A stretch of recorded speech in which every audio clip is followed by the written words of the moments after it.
Have you ever stood in a forest, deep in the heart of it, where the light falls in dappled patterns through a canopy so thick it feels like a ceiling? And in that silence, broken only by the call of a distant bird or the rustle of some unseen creature, have you ever felt a presence? Not a ghost, not anything so simple, but a memory, the memory of the land itself, a feeling that you are walking in footsteps that were laid down 1,000 years before you were born. This is a story about such footsteps. It's a story about an empire that isn't on any of your maps. Its name has been scratched out of history. Its cities swallowed by jungle and desert, its people vanished into the mists of time. They called themselves the Aethel, and their story a broken bar. Their story is a whisper on the wind, a lesson we were never meant to forget. For generations, in our world, they were a myth, a campfire tale for archaeologists. Historians would point to fragments of pottery with a unique spiral pattern,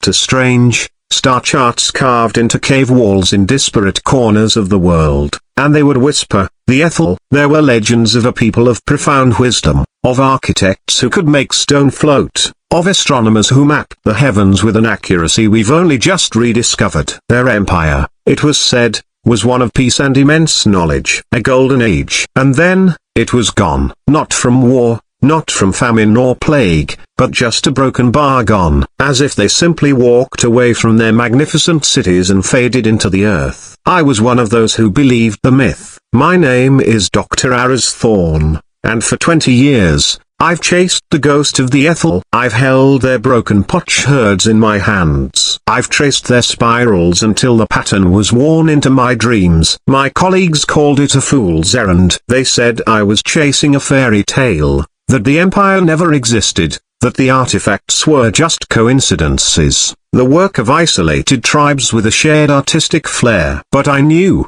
in that place deep in your gut where knowledge lives before it becomes thought, I knew they were real. The breakthrough came from the most ancient of sources, a story. Not in a book, but on the lips of an old man in a remote village, at the edge of a vast, uncharted rainforest.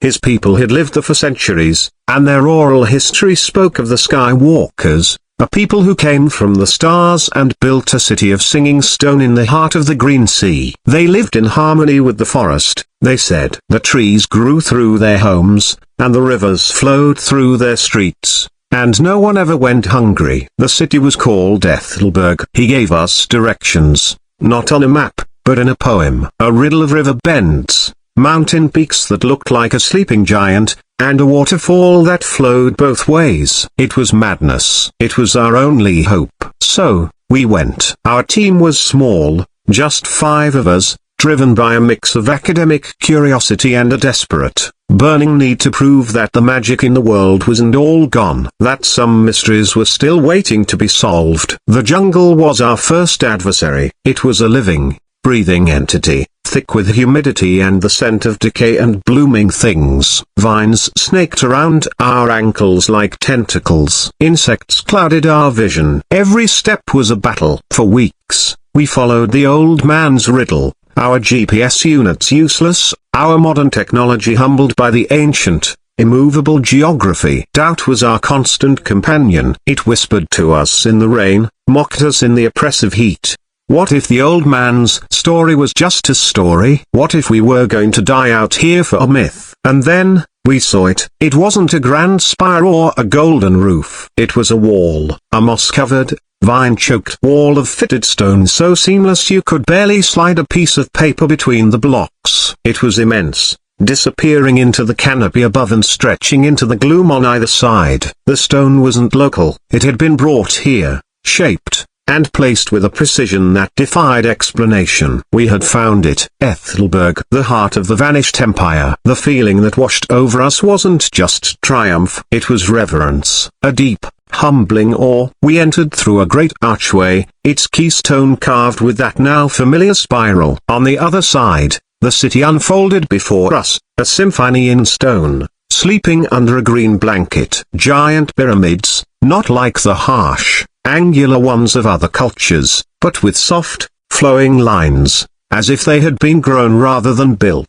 Wide plazas where the canopy had opened up, allowing pillars of sunlight to illuminate intricate mosaics on the ground. Canals, now dry and filled with soil, wove through the city, showing a mastery of water and engineering. And everywhere, the spiral carved into lintels, etched into pathways, woven into the metalwork of long rusted gates. It was the most beautiful, the most peaceful place I had ever seen. A ghost town that felt not haunted. Broken bar waiting. For days, we explored in a state of quiet wonder. We found homes with furniture still in place, made of a petrified wood that had become stone itself. We found workshops where tools lay beside half-finished projects, as if the craftsman had just stepped out for a moment. There were no signs of violence, no broken weapons, no skeletons in the streets, no scorch marks from fire. It was a city frozen in time, preserved by the very jungle that had hidden it. The silence was the most profound puzzle. Why did they leave? Where did they go? The answer, we discovered, was in the heart of the city, in the great temple. It was the largest structure, a pyramid that seemed to be carved from a single, enormous piece of rock. Inside, the air was cool and still. The walls were covered not in depictions of kings and conquests, but of the cosmos, stars, nebulas, galaxies, all mapped with breathtaking accuracy. And in the center of the main chamber,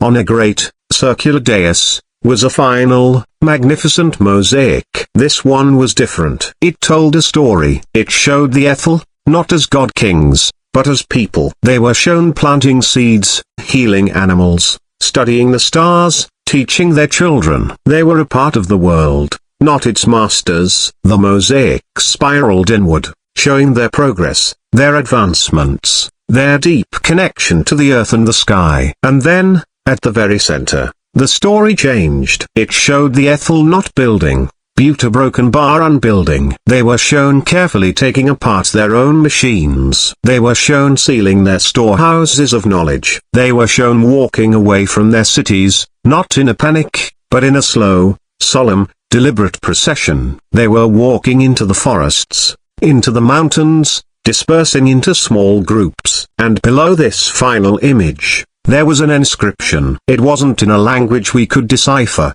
but a universal language of symbols. A hand touching the earth, a head looking up at the stars, and a heart, connected to both. We stood there, in that silent chamber, and the truth of it settled upon us, heavy and clear. The Aethel did not vanish because of a catastrophe that happened to them. They vanished by choice. They had reached a pinnacle. Their understanding of the world, of energy, of the very fabric of reality, had become so profound that they realized a terrible, beautiful truth. To stay in their empire, to continue on that path of centralized power and ever-growing complexity, was to create an imbalance. It was to separate themselves from the very source of their wisdom of the natural world. Their empire, for all its glory, was becoming a cage. Their knowledge was becoming a weight. So, they made the ultimate choice. They chose to dissolve. They chose to return their wisdom to the earth, to scatter their people to the winds, to become seeds themselves rather than a single, towering, and ultimately fragile, tree. They did not die out. They evolved. They understood that true legacy is not in monuments that crumble, but in ideas that are planted in the soil of the future. They saw that the greatest strength is not in dominating a landscape, but in becoming a part of it again. Their vanishing was not an end. It was a metamorphosis. We left Aethelburg as we had found it, letting the jungle keep its secret. We took only pictures, and notes, and a story that had seared itself into our souls. The mystery of the vanished empire was solved, and the answer was more profound than any treasure or historical revelation we could have imagined. The Aethel left us a message, not carved in stone, but in their absence. They tell us that progress is not a straight line ever upward. It is a spiral, returning again and again to the essential truths. That our connection to each other and to this planet is the only empire worth building. That sometimes, the most powerful act is not to grasp, but to let go. To build a quieter, simpler, more connected life. Their cities are empty, but their lesson echoes through the centuries, a whisper in the wind, a memory in the land, asking us the most important question we will ever face.